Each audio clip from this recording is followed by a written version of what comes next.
Sperm के बारे में जानकारी। हम सभी कभी न कभी यह कहते हैं कि हम अपने पिता का सबसे स्ट्रॉन्ग स्पर्म हैं। बावजूद इसके स्पर्म कहाँ बनता है, कब बनना शुरू होता है, कहाँ से आता है, इससे जुड़ी आम समस्याएं क्या हो सकती हैं, जैसी बातों पर बातें नहीं करते।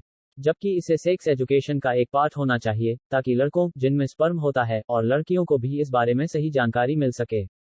वरना होता यह है कि इससे जुड़ी तमाम तरह की गलतफहमियां खानदानी दवाखाना या हकीम के चक्कर लगवाती रहती हैं। तो आप लड़की हो या लड़का, इस लेख को पढ़ जाइए, ताकि आप खुद के बारे में, क्योंकि आप ही तो कहते हैं, मैं अपने पापा का सबसे स्ट्रॉन्ग स्पर्म हूं, डिटेल में जान सकें।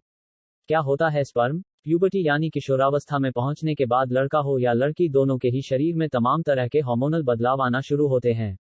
जहां लड़कियों में पीरियड्स आना, ब्रेस्ट्स डेवलप शुरू होना और अंदरूनी जगहों पर बाल आना शुरू होते हैं, वहीं लड़कों में दाढ़ी मूछें आना, गुप्तांगों के आसपास बाल उगना, आवाज में बदलाव जैसे चेंजेस दिखने लगते हैं।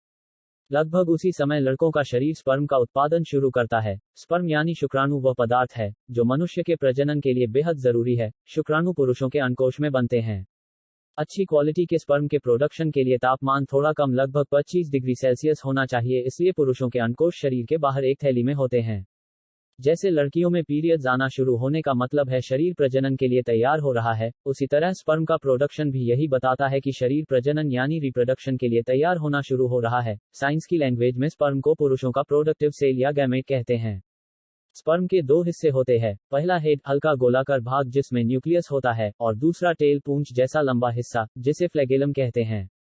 स्पर्म का टेल काफी लंबा होता है, जो स्पर्म को तैरने में मदद करता है, ताकि वह महिलाओं के ओवम यानी अंडाणु तक पहुंच सके।